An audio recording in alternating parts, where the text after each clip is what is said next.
Sir प्रणाम, मैं हूं हिमांशु द्विवेदी और स्वागत है आपका हमारे खास कार्यक्रम खास मुलाकात में। खास मुलाकात के तहत आज हमारे साथ मध्य प्रदेश छत्तीसगढ़ की राजनीति को बेहद नजदीकी से जानने बूझने वाले प्रख्यात पत्रकार गिरिजा शंकर जी हैं। गिरिजा शंकर जी आज हमारे साथ किसी राजनीतिक कार्यक्रम पर चर्चा के लिए नहीं है, बल्कि इन दिनों वो खुद चर्चा में हैं, इसलिए हमारे साथ इस चर्चा में है। अभी हाल ही में उनकी 2 पुस्तकों का विमोचन मध्य प्रदेश के मुख्यमंत्री शिवराज सिंह चौहान के द्वारा किया गया। वह दोनों किताबें मध्य प्रदेश की राजनीति का इंसाइक्लोपीडिया है। मध्य प्रदेश के गठन से पूर्व और मध्य प्रदेश के गठन से अब तक की यात्रा को जिस तरीके से उन्होंने प्रस्तुत किया है, वो अपने आप में कमाल की है। तो आज हम उनके साथ इस मुलाकात में उस किताब को समझने की कोशिश करेंगे, उस किताब को लिखने के कारणों को समझने की कोशिश करेंगे और आने वाले समय में ये किताब किस प्रकार का मुकाम लेगी, ऐसी क्या उम्मीद उनकी है, इस पर बात करेंगे। तो बहुत बहुत स्वागत है गिरिजा जी हमारे साथ इस बातचीत के लिए। तो जानना यह है कि 5 दशक आपने पत्रकारिता में लगा दिए, मध्य प्रदेश खंड खंड भी हो गया, मतलब मध्य प्रदेश का एक हिस्सा छत्तीसगढ़ के रूप में भी अस्तित्व में आए तकरीबन 22 साल हो गए, और इसके बीच में आप मध्य प्रदेश की सियासत के इतिहास को लेकर ये किताब लेकर बीच में है। क्या कुछ ऐसा हुआ जिसके कारण से ये किताब आपको लाने की जरूरत महसूस हुई? दरअसल जब 96-97 में जब इलेक्शन स्टडीज मैंने शुरू की जी, वो थोड़ा सा मुकम्मल एक स्वरूप आया 2002-03 के आसपास। 2003 के चुनाव में जब मैं दिल्ली में था टेलीविजन में और चर्चाएं इलेक्शन की होती थी, उस समय मैंने महसूस किया कि मध्य प्रदेश के राजनीति को लेकर कोई ऐसा डॉक्यूमेंट नहीं है जिसमें कि मध्य प्रदेश की राजनीति का कोई सिलसिला भी उनके सामने हो, उसका कोई विश्लेषण ना हो, उसका कोई अध्ययन न हो, शोध ना हो, लेकिन उन राजनीतिक घटनाक्रमों का कोई सिलसिलेवार कोई ब्यौरा कहीं पर हो।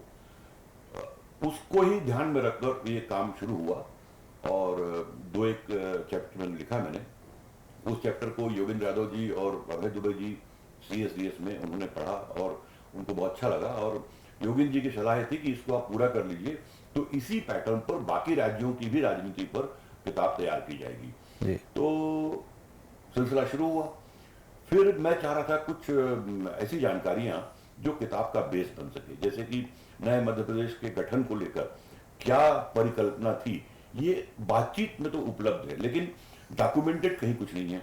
मैं चाह रहा था कि जो रविशंकर शुक्ला या उस समय के कांग्रेस कमेटी ने जो मेमोरेंडम दिया था राज्य पुनर्गठन आयोग को, जिसमें नए मध्य प्रदेश क्यों बनाया जाए, उसका एक पूरी परिकल्पना उसमें थी।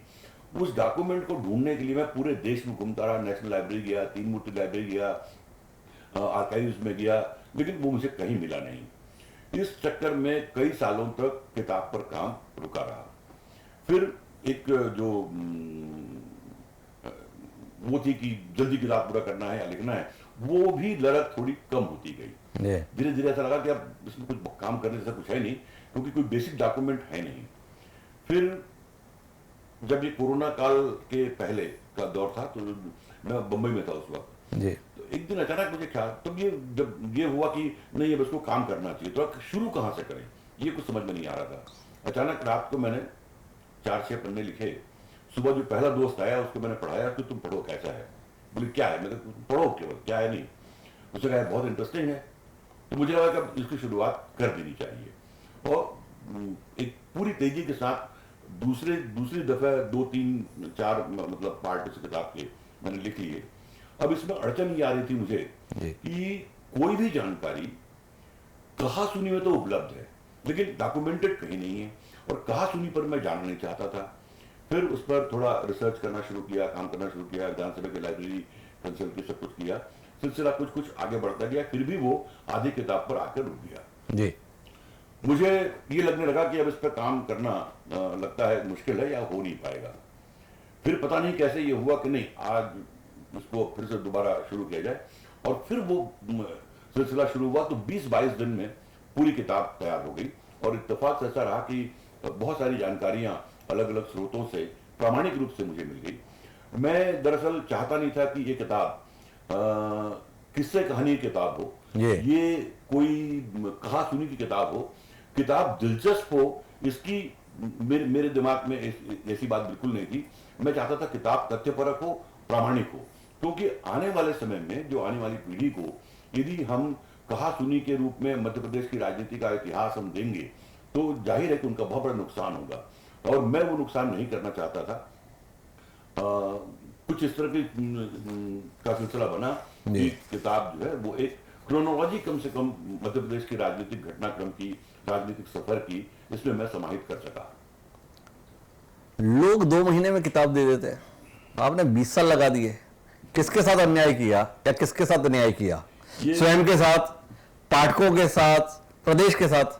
किस नतीजे पर हैं गिरिजा शंकर जी? ये काम इतना समय चाहता था या जल्दी कर सकते थे, पर अपनी बाकी व्यवस्थाओं को समय दिया, किताब को समय नहीं दिया? नहीं, अन्याय तो मैंने पहले तो अपने साथ किया जी। और ये आप कह लीजिए बिल्कुल कि कोई इसके लिए तो एक्सक्यूज नहीं है सिवाय इसके कि मेरी अलाली के जी। और इस दौरान जो है थोड़ा इस पे और कंसंट्रेट करता तो मैं समझता हूँ कि काफी पहले किताब आ जाती। लेकिन मैं अब जो है उस अफसोस के बाद भी थोड़ी खुशी है कि कम से कम वो किताब आ गई जिसकी मैं उम्मीद छोड़ चुका था। किताब नहीं आई, किताबें आई। और इस पर भी मेरा सवाल है गिरिजा जी आपसे। लोग एक किताब लिखते हैं, खत्म करते हैं, उसकी सफलता का आनंद लेते हैं, फिर दूसरी किताब लिखने की तैयारी करते हैं। पर आपने कमाल किया, एक साथ 2 किताबें प्रस्तुत की, एक साथ विमोचन कराया। क्या कुछ ऐसा हुआ कि आप एक के बाद दूसरी किताब पे नहीं गए, एक साथ 2 किताबें आपने प्रस्तुत कर दी? दरअसल ये मेरे जो पढ़ने की हैबिट है जी, ये उसका परिणाम है जी। मैं जब पढ़ता हूँ तो आमतौर पर लोग एक किताब पढ़कर दूसरी किताब पढ़ना पसंद करते हैं। मैं एक साथ 3-3, 4 किताबें एक साथ पढ़ता हूँ जी। किसी, जैसा भी मैं कास्ट पॉलिटिक्स पर मैं स्टडी कर रहा हूँ तो कास्ट पॉलिटिक्स की 5 किताबें मैं एक साथ पढ़ रहा हूँ जी। जब इस किताब को लिखने की तैयारी कर रहा था मैं, तो जो पॉलिटिकल पार्टीज का जो उद्भव है, उनका विकास है, उनका किस तरह से हुआ, इस पर जब मैं पढ़ रहा था तो मुझे 3-4 किताबें एक साथ मैं पढ़ता रहा, क्योंकि एक ही सामग्री जो अलग अलग जगहों पर होती है उसको पढ़ने के लिए आप एक किताब के सहारे आगे नहीं बढ़ते, आपको बहुत सारी किताबें एक साथ पढ़नी होती है। तो उसी जो मेरी आदत है उसका परिणाम है कि जब इस किताब पे काम करने लगा तो जाहिर है कि इलेक्टोरल पॉलिटिक्स को मेन पॉलिटिक्स से अलग नहीं कर सकते और इलेक्टोरल पॉलिटिक्स को टोटल पॉलिटिक्स भी नहीं मान सकते। तो जब टोटल पॉलिटिक्स पर काम कर रहा था तो इलेक्टोरल पॉलिटिक्स पर भी काम मैं साथ साथ करता गया और लगभग एक साथ दोनों किताबें तैयार हो पाई। जो 2 किताबों की हम बात कर रहे हैं वो मेरे साथ में है, एक चुनावी राजनीति मध्य प्रदेश है और एक समकालीन राजनीति मध्य प्रदेश है। इसमें एक सवाल और मेरे जहन में है। आपने कहा कि मैंने किताब को दिलचस्प बनाने की कोशिश नहीं की, तथ्यपरक बनाने की कोशिश की, पर लेखन तो दिलचस्प भरा है। आप तो शुरुआत ही करते हैं 31 अक्टूबर व 1 नवंबर 1956 की दरमियानी रात यह वो घड़ी थी जब नए विस्तारित मध्य प्रदेश राज्य की नींव पड़ रही थी। ऐसा लगता है मानो कोई उपन्यास पढ़ रहे हैं। तो ये भाषाई कौशल से भी आपने मोह भंग नहीं किया? नहीं, दिलचस्प नहीं बनाने का जो भाषा है वो ऐसा नहीं है किताब नीरस हो जी। भाषा के स्तर पर, प्रस्तुतिकरण के स्तर पर, तथ्यों की क्रोनोलॉजी को लेकर वो दिलचस्प तो होनी ही चाहिए, लेकिन दिलचस्प उस नाते नहीं कि मैं किस्से कहानी डालकर लोगों को मजे लेने के लिए उसमें रखूं। लोगों को दिलचस्पी हो, लोग एक सिरे से किताब शुरू करें तो पूरी किताब खत्म करें, लेकिन वो सब कुछ तथ्यपरक हो, सुनी सुनाई बात ना हो। आप ताज्जुब करेंगे कि मैंने इसमें किसी भी व्यक्ति का कोई वर्षन या कोई उनसे प्राप्त की हुई जानकारी मैंने शामिल नहीं की है। मैंने देखा कि जब किसी घटना के बारे में किसी व्यक्ति से आप बात करते हैं तो उसकी जानकारी उसकी जानकारी है, वो सच्चाई हो ये कोई बहुत जरूरी नहीं है। मैंने अखबारों कटिंग या दूसरी इस तरह की सामग्री जो बहुत जल्दी जिनकी उम्र होती है, इन सामग्रियों को भी मैंने नहीं लिया, क्योंकि मैं नहीं चाहता था कि कोई भी ऐसी जानकारी इस किताब में आए जो किसी तरह से अधूरी हो या किसी तरह से पूर्वाग्रह से ग्रसित हो। वो पूरी तौर पर तथ्यपरक हो, किसी के मत और किसी के विचार के आधार पर इन चीजों को न लिया जाए। मैंने इस किताब को पढ़ा है, अपने दर्शकों से साझा करना चाहता हूं। तो भले ही गिरिजा शंकर जी ने लाख कोशिश की हो कि इसमें किस्से कहानियां ना हो, मनोरंजन ना हो, पर तथ्य रखते हुए भी वो तथ्य अपने आप में इतने दिलचस्प हैं कि आपको किसी किस्से कहानी से कम नहीं लगते हैं। और इसी को लेकर मेरा सवाल है गिरिजा जी, अभी के संदर्भ में बड़ा दुख व्यक्त करते हैं हम लोग, राजनीति में कितना घटियापन आ गया है, सियासत कैसी हो गई है, सियासत ऐसी हो गई है। पर आपकी किताब पढ़ता हूं तो मुझे लगता है कि क्या बदल गया है। आप उसमें जिस तरीके से बता रहे हैं कि द्वारका प्रसाद मिश्र मध्य प्रदेश की नहीं बल्कि देश की सियासत के बहुत बड़े नाम रहे, उनकी संभावनाओं को रोकने के लिए कैसा कुछ उस दौर में किया गया, वो इस किताब से पढ़ने पर मिलता है कि आप कांग्रेस में तो आ सकते हैं पर आप कोई पद नहीं ले सकते हैं, आप कोई चुनाव नहीं लड़ सकते हैं। या कैलाशनाथ काटजू को मुख्यमंत्री रहते हुए प्रदेशाध्यक्ष के पद पर बैठा हुआ व्यक्ति या महामंत्री के तौर पर काम कर रहा व्यक्ति चुनाव हरवाने के लिए पूरा जोर लगा देता है, वो सफल भी हो जाता है। तो आपसे जानना चाहता हूं कि वाकई राजनीति अब घटिया हो गई है, या उस समय की किताब लिखते हुए आपने महसूस किया या घटियापन तो उस समय पे भी था? नहीं, इसको राजनीति का घटियापन नहीं मानता मैं जी। ये राजनीति का चरित्र है जी। आप देखेंगे कि इंदिरा गांधी जब आई और जब केंद्र से मुख्यमंत्री भेजे जाने लगे तो इस पर बड़ी आलोचना हुई इंदिरा गांधी की, साहब वो अधिनायक बात कर रही है, हाईकमांड का वो है। अब हाईकमांड का जो ये इस तरह का रुख है, ये तो मध्य प्रदेश बनने के तुरंत बाद हमको देखने को मिला। जब रविशंकर शुक्ला के निधन के बाद जो प्रदेश के तमाम नेता थे उनमें से किसी को मुख्यमंत्री न बनाते हुए जवाहरलाल नेहरू ने जो काटजू को दिल्ली से भेजा और उनको मुख्यमंत्री बनाया। तो हाईकमांड वर्सेस स्टेट पॉलिटिक्स, ये कश्मकश तो आप देखेंगे कि राजनीति में आजादी के बाद से लगातार चलता रहा। गोविंद बल्लभ पंत जब यूपी के मुख्यमंत्री थे तो इतने पावरफुल थे वो कि हाईकमांड उनके सामने बहुत ज्यादा अपनी मनमानी नहीं कर सकता था। मध्य प्रदेश के गठन की जो पूरी पृष्ठभूमि यही है कि रविशंकर शुक्ला जो कि गोविंद बल्लभ पंत और दूसरे और जो राष्ट्रीय नेता हैं उनके हम उम्र थे, लेकिन चूंकि स्टेट पॉलिटिक्स में थे इसलिए उनकी हैसियत उस तरह की नहीं थी जो दिल्ली में बैठे नेताओं की थी। और वो चाहते थे एक ऐसा हिंदी प्रदेश मध्य प्रदेश बने, एक ऐसा बड़ा प्रदेश बने जिसमें विधायकों और सांसदों की संख्या अधिक हो और उसके आधार पर स्टेट की जो पॉलिटिक्स है, स्टेट की जो लीडर हैं उनकी अपना से हाईकमांड के सामने हो। और इसी कोशिश के तहत उन्होंने एक बड़े हिंदी प्रदेश की परिकल्पना की और उसी के तहत ये मध्य प्रदेश राज्य बना था। बाद के सालों में हम देखते हैं कि ये कश्मकश आपको अलग अलग दौर में देखने को मिलेगा। जी। वो डीपी मिश्रा जो नेहरू का विरोध करते हुए कांग्रेस से अलग हुए और कांग्रेस के खिलाफ मतलब वो दूसरी पार्टी में जाकर चुनाव लड़ते और काम करते रहे, अल्टीमेटली उनको कांग्रेस में सशर्त वापसी अपनी करानी पड़ी कि मैं कांग्रेस में रहूंगा, कोई पद नहीं लूंगा। दौर कैसे बदलता है जब नेहरू के खिलाफ मध्य प्रदेश में जो कांग्रेस के नेता हैं उन्हें खिलाफ खड़े हुए और काटजू को चुनाव हरा दिया बकायदा, और ये प्रमाणित भी हुआ। प्रमाणित होने के बाद देश लहरा को उनके अध्यक्ष पद से हटाया गया बकायदा। तो उसी डीपी मिश्रा का सहारा नेहरू ने लिया अपने विरोधियों को ठीक करने के लिए। आप इसमें एक दिलचस्प चीज देखेंगे आप कि मध्य प्रदेश के हम विकास की बात करते हैं, मध्य प्रदेश के पिछड़ेपन की बात करते हैं और उसको हम मध्य प्रदेश की राजनीति से जोड़ कर देखें हम तो बहुत बड़ा जिम्मेदार कारण जो है वो राजनीति है। आप देखेंगे कि जितने मुख्यमंत्री मध्य प्रदेश में बने हैं उनके बनने के जो कारण है, उनकी परिस्थितियां हैं, वो देखेंगे तो पूरी तौर पर राजनीतिक कारण रहे। प्रदेश का विकास के लिए किसी को मुख्यमंत्री बनाया गया हो ऐसा बहुत कम हुआ है। डीपी मिश्रा को बनाया गया इसलिए कि वो नेहरू के विरोधी जो कांग्रेस के अंदर थे उनको ठिकाने लगाए, प्रदेश का विकास करें, ऐसा नहीं है। गोविंद नारायण सिंह संविद में मुख्यमंत्री बने तो उनको डीपी मिश्रा से केवल बदला लेना था, उनको कोई प्रदेश का विकास नहीं करना था। आप जितने मुख्यमंत्रियों के बाद देखेंगे इक्का दुक्का को छोड़ दें तो उनके जो मुख्यमंत्री बनने या हाईकमांड द्वारा उनको बनाए जाने की जो पृष्ठभूमि है वो पूरी तौर पर राजनीतिक रही और इसीलिए हम विकास के पैमाने पर काफी हद तक जो एक पिछड़ापन देखते हैं, एक बड़ी वजह ये रही। इससे संबंधित एक सवाल मेरे जहन में, लेकिन उसे अभी पूछना कब को बदलना हो जाएगा, इसलिए मैं इस पे कायम रहता हूं और थोड़े अब आपके निष्कर्षों पर बात करता हूं जो इस किताब को तैयार करने के दौरान भले ही किताब का हिस्सा नहीं बने पर गिरिजा शंकर जी के मनन का हिस्सा जरूर बने होंगे। जानना यह चाहता हूं कि आपने मध्य प्रदेश के गठन की पूरी पृष्ठभूमि इस किताब में दी है, जिसमें 4 राज्यों को समाहित करके एक मध्य प्रदेश बना। जिस परिकल्पना के साथ मध्य प्रदेश बनाने की कोशिश की, एक बड़ा मध्य प्रदेश राज्य अस्तित्व में आया, वो अपने उद्देश्य में कितना सफल रहा, एक सवाल ये।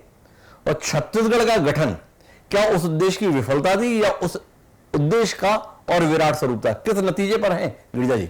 मध्य प्रदेश का दुर्भाग्य ये हुआ जी कि जिस परिकल्पना के साथ रविशंकर शुक्ला ने मध्य प्रदेश के गठन की पहल की थी और राज्य पुनर्गठन आयोग में अपनी बात रखते हुए उनको राजी किया था एक बड़े हिंदी प्रदेश बनाने की जी, जो राज्य बनने के 2 महीने बाद ही उनका निधन हो गया। जो उनके बहुत अनन्य सहयोगी थे डीपी मिश्रा, वो कांग्रेस के बाहर थे। लिहाजा जो परिकल्पना रविशंकर शुक्ला के साथ पास थी वो कहीं डॉक्यूमेंटेड नहीं है। और उनके निधन के साथ ही जिस परिकल्पना के साथ मध्य प्रदेश को आगे बढ़ना था, उसका स्वरूप जो विकसित होना था, उस पर विराम लग गया। किसी को नहीं मालूम कि रविशंकर शुक्ला किस तरह का मध्य प्रदेश चाहते थे। तो वो डॉक्यूमेंटेड नहीं होने के कारण रविशंकर शुक्ला के साथ ही वो सपना खत्म हो गया। उसके बाद जो कुछ भी मध्य प्रदेश में हुआ, वो उस परिकल्पना से अलग एक एडॉकिज्म जैसा ये प्रदेश आगे बढ़ता रहा। हर मुख्यमंत्री ने, हर राजनेता ने, हर पॉलिटिकल पार्टी ने समय समय पर अपनी अपनी जरूरतों के लिहाज से राज्य को आगे बढ़ाया। राज्य को विकास की दृष्टि से उसकी एक पॉलिटिकल आवाज हो, उस दृष्टि से काम नहीं हुआ। उसी का परिणाम है कि जब छत्तीसगढ़ राज्य बनने की बात हुई, आप देखेंगे छत्तीसगढ़ राज्य बने, इसको लेकर कोई बड़ा आंदोलन कभी हुआ हो? कभी नहीं हुआ जी। कांग्रेस जो छोटे राज्यों की परिकल्पना से परहेज करती रही, छोटे राज्यों के खिलाफ रही, जब ये प्रस्ताव आया तो कांग्रेस दिग्विजय सिंह की सरकार ने कितने सहर्ष रूप से इस प्रस्ताव को विधानसभा में लाकर स्वीकार कर लिया। कभी कोई प्रतिकार नहीं हुआ इसका। तो इसी बात का परिणाम है कि एक राज्य की जो परिकल्पना होती है और राज्य की परिकल्पना को लेकर जो आगे बढ़ने की बात थी, वो मध्य प्रदेश में शुरुआत से ही उस पर एक ग्रहण लग गया। तो कुल मिलाकर उस उद्देश्य को प्राप्त नहीं कर पाए जो सोच रविशंकर शुक्ला की थी। लेकिन आपने जो ये बात कही कि मध्य प्रदेश में कभी मुख्यमंत्री इस प्रदेश की जरूरत के अनुसार तय नहीं हुआ, राजनीतिक परिस्थितियों के अनुसार ही मुख्यमंत्री मिला, पर क्या छत्तीसगढ़ के संदर्भ में आप इसे अपवाद नहीं मानते हैं? छत्तीसगढ़ में अजीत जोगी का मुख्यमंत्री बनना एक दृष्टि संपन्न नेता के हिस्से में बागडोर आना था।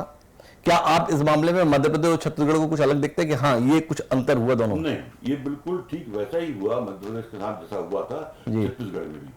छत्तीसगढ़ में अजीत जोगी जी कोई छत्तीसगढ़ के विकास की दृष्टि से मुख्यमंत्री नहीं बनाए गए, वो राजनीतिक कारणों से मुख्यमंत्री बनाए गए थे। और उन्हीं राजनीतिक कारणों के कारण कांग्रेस को पहला चुनाव जो छत्तीसगढ़ में हुआ, उसमें उनको पराजय का सामना करना पड़ा।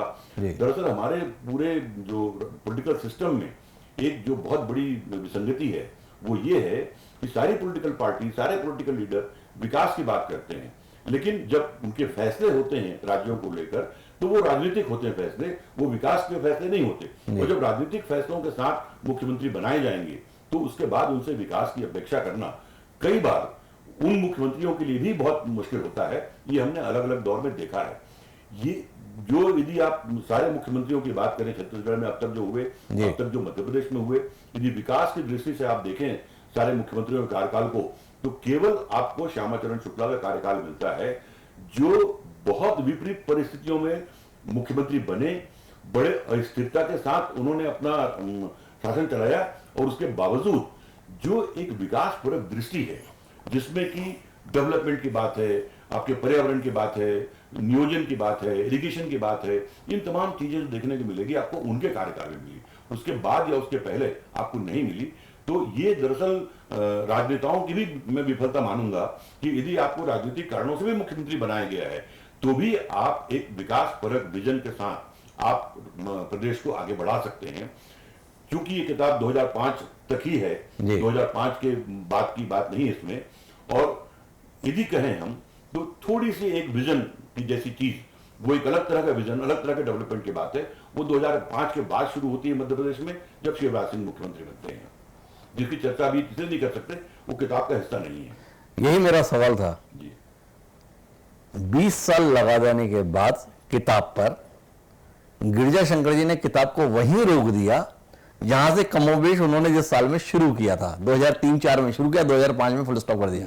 क्या कुछ ऐसा हुआ जिसके कारण गिरिजा जी को लगा कि अभी इसे यहीं रोक देते हैं? किस बात के लिए रुके हुए हैं गिरिजा जी? दरअसल मध्य प्रदेश जो है वो हमेशा इस बात से अभिशप्त रहा, जी, राजनीतिक अस्थिरता। जी। आप देखेंगे कि किसी एक मुख्यमंत्री का अपना पूरा कार्यकाल पूरा करना वो अपने आप में एक परिघटना होती थी। जी। यदि काटजू को छोड़ दें तो उसके बाद 80 तक कोई मुख्यमंत्री ऐसा नहीं रहा जो अपना कार्यकाल पूरा कर सका हो। 77 से 80 तक का जो जनता पार्टी का कार्यकाल था, आप देखेंगे तीन मुख्यमंत्री हुए। जी। और पहली बार अर्जुन सिंह 4 से 5 साल का अपना कार्यकाल पूरा करते हैं, लेकिन वो फिर घोर अस्थिरता का शिकार होते हैं। और 80 से 85 से 90 के बीच में आप देखेंगे 5 साल में एक ही पार्टी की सरकार केंद्र और राज्य में होने के बावजूद 5 साल में 5 मुख्यमंत्री होते हैं। जी। तो ये पूरा दौर अस्थिरता का दौर है। एक दौर शुरू हुआ दिग्विजय सिंह का, जहां पर 10 साल उनको काम करने का मौका मिला। वो पहली बार प्रदेश की राजनीति में एक इतिहास बना, एक रिकॉर्ड बना। 2005 तक आने के बाद मुझे ऐसा लगा कि 2005 के बाद जो राजनीति है प्रदेश की, वो एक अलग रंगत में हमको देखने को मिलती है। कोई मुख्यमंत्री 15 साल तक, 14 साल तक, 13 साल तक लगातार रहे और उसके बाद भी वो अगली बार सरकार बनने पर मुख्यमंत्री का दावेदार हो और उसको बने, एक अलग तरह की परिस्थिति थी। तो मुझे लगा कि इस किताब को यदि मैं 2022 तक मैं ले जाता हूं तो कुछ वक्त, कुछ समय और अधिक लग सकता है। ऑलरेडी इतना वक्त जाया हो चुका है, तो मुझे लगा कि 2005 में खत्म कर एक पार्ट किताब का पाठकों के सामने ला दिया जाए और तत्काल बाद 2005 के बाद की राजनीति पर अलग से काम शुरू कर दिया जाए, जो मैंने शुरू कर दिया है। साथ साथ मुझे लगा कि मध्य प्रदेश और छत्तीसगढ़ एक ही राज्य रहे हैं काफी समय तक, तो इस किताब का बहुत सारा हिस्सा कॉमन है, लेकिन छत्तीसगढ़ की राजनीति फिर भी डिफरेंट है। उसको इस संदर्भ में देखना होगा कि इस पिछले 20-22 सालों में राज्य बनने के बाद वहां की राजनीति कितनी बदली है, और एक साथ रहते हुए अविभाजित मध्य प्रदेश में भी छत्तीसगढ़ की राजनीति का तेवर बिल्कुल अलग था। तो जैसा मैंने आपसे किताब आने के बाद चर्चा की थी कि हम रायपुर में भी इसको कुछ करेंगे, और आपने बहुत उत्साह से कहा कि नहीं ये सब मैं करूंगा, तो फिर मुझे आपसे बात करने के बाद लगा कि इस किताब को रायपुर ले जाने के बजाय छत्तीसगढ़ पर एक पूरी नई किताब तैयार की जाए, और उस पर भी मैंने काम शुरू कर दिया है। और मैं उम्मीद कर रहा हूं कि यदि कोई आलस्य मेरे बाधक नहीं बना और तो 2-1 महीने में वो किताब भी समकालीन राजनीति छत्तीसगढ़ वो तैयार हो जाएगी और पाठकों के समक्ष आ सकेगी। तो 2 महत्वपूर्ण बातें हैं, एक 2005 से लेकर अब तक के संदर्भ में एक किताब पे काम चल रहा है, गिरिजा शंकर जी ये हमें बता रहे हैं, और दूसरी बात यह कि छत्तीसगढ़ के पाठकों के लिए अलग से समकालीन राजनीति के संदर्भ में किताब जल्द ही उनके हाथ में होगी। अब आखिरी सवाल पर आता हूं गिरिजा जी, काफी देर से हम बात कर रहे हैं। आज के दौर में लोग बोलते हैं किताबों से होता क्या है, किताबों के संदर्भ में बिकने का संकट है, पढ़ने का संकट है। इसके बीच में गिरिजा जी उम्र के इस मुकाम पर पहुंचने के बाद भी न केवल लिख रहे हैं, बल्कि नई नई किताबों की योजनाओं के साथ हमारे बीच में भी है।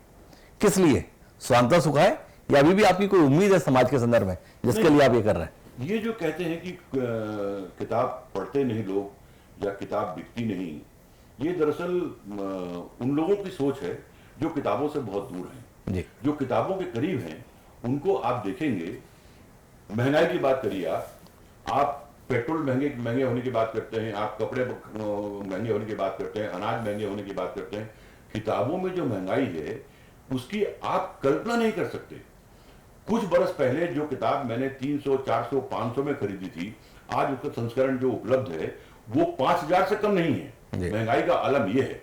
अभी एक किताब आई है कास्ट पंचायत, मुश्किल से 160-170 पेज की किताब है और उसकी कीमत है 9800 रुपए। तो यदि पाठक न होते, किताबों की महत्ता नहीं होती, तो क्या इतने महंगे किताब प्रकाशित होते? और उसके बाद भी इन किताबों को हासिल करना बहुत आसान नहीं है। इनको प्राप्त करने के लिए बहुत मशक्कत करनी पड़ती है, बहुत आसानी से बाजार में उपलब्ध नहीं है। तो इसका मतलब यह है कि अच्छी किताबें लिखी जा रही हैं, अच्छी किताबें पढ़ी जा रही हैं, अच्छी किताबें खरीदी जा रही हैं, बहुत महंगी होने के बावजूद भी।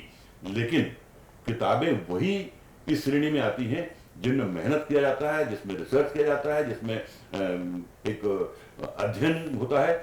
जो सुनी सुनाई और किस्से कहानी वाली किताबें हैं उनको ना कोई पढ़ना चाहता, न उनको कोई खरीदना चाहता। लिखने वाले ऐसे बहुत हैं जो लगातार लिख रहे हैं, और इन्हीं के कारण ये भाव धारणा बनती है कि किताबें लोग पढ़ते नहीं हैं। आप किताबें अच्छी लिखिए, शोधपूर्ण लिखिए, आने वाली पीढ़ी के लिए कुछ दे के जाइए। एक दस्तावेजीकरण का जो हमारे समाज में बिल्कुल अभाव है, आप देखेंगे कितनी बोलियां हमारे बस्तर की खत्म हो गई, लुप्त होती जा रही हैं।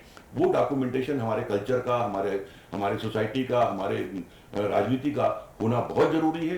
पिछले 60-70 सालों में राज्य में जो राजनीतिक परिवर्तन हुए वो सबको दिखता है, लेकिन जो सामाजिक, आर्थिक, सांस्कृतिक परिवर्तन हुए उन पर भी गौर करने की जरूरत है। आखिर राजनीति को हमारी सामाजिक, आर्थिक जो परिवर्तन है वो प्रभावित करते हैं।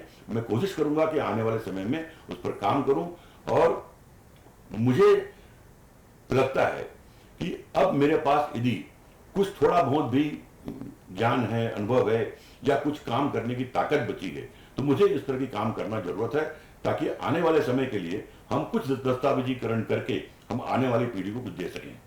बड़ी महत्वपूर्ण बात है गिरिजा शंकर जी का मानना है कि किताबों के लिए स्थान का संकट नहीं है, उन्हें सम्मान देने वाले पाठकों का भी संकट नहीं है। अगर संकट है तो अच्छी किताबों का है, तो अगर तथ्यपरक लेखन होता है तो उसके लिए कहीं कोई संकट की स्थिति नहीं है। दूसरा, गिरिजा जी का दावा है कि वह निरंतर लेखन का कार्य जारी रखेंगे और केवल राजनीतिक विषय नहीं बल्कि सामाजिक आर्थिक विषयों के संदर्भ में भी पिछले 70-75 साल में क्या कुछ घटित हुआ है इसे भी दस्तावेजी स्वरूप में प्रस्तुत करेंगे। तो हमारी बहुत बहुत शुभकामनाएं हैं गिरिजा जी आपके साथ में, आप खूब लिखें, जैसा शिवराज जी ने भी आग्रह किया आपसे कि गिरिजा जी आप खूब लिखें, तो हमारी भी अपने दर्शकों की ओर से आपसे यही आग्रह है कि आप जैसा सुधीर लेखक निरंतर लिखता रहे और आपके लेखन से हम सब लाभान्वित होते रहे। एक दिलचस्प जानकारी भी इसमें ऐड करना चाहूंगा जी कि रंगमंच और राजनीति जी दोनों बिल्कुल अलग सब्जेक्ट हैं, और पिछले 10 सालों से मैं राजनीति पर भी लिख रहा हूं और लगातार रंगमंच पर वीकली कॉलम में लिखता हूं और पूरे देश भर के रंगमंच के साथ में जुड़ा हुआ हूं। दोनों का बहुत अलग अलग टेक्सचर है, लेकिन दोनों के साथ काम करते हुए मुझे बहुत मजा आता है। दोनों का टेक्सचर अलग अलग है, ऐसा गिरिजा जी का कहना है। कई बार लेकिन लोग ऐसा महसूस करते हैं कि राजनीति का जो मंच है वो भी रंगमंच में ही तब्दील हो गया है, ऐसा भी एक अनुभव होता है। लेकिन गिरिजा जी जैसे सुधीर पत्रकार न केवल विषयों के संदर्भ में तात्कालिक लेखन करें बल्कि ऐसा लेखन करें जो आने वाली पीढ़ियों के लिए मार्गदर्शन कर सके, तो निश्चित रूप से वह स्वागत हो गया। तो आपको बहुत बहुत धन्यवाद गिरिजा जी ऐसी सार्थक किताब अस्तित्व में लाने के लिए, और शुभकामनाएं भविष्य की किताबों के लिए। तो दोस्तों, ये थी हमारी खास मुलाकात प्रख्यात पत्रकार गिरिजा शंकर जी से। उम्मीद करते हैं कि जल्दी उनसे फिर मुलाकात होगी उनकी नई किताबों के संदर्भ में, लेकिन आज के लिए इतना ही। तो मुझे दीजिए आप, समय प्रणाम।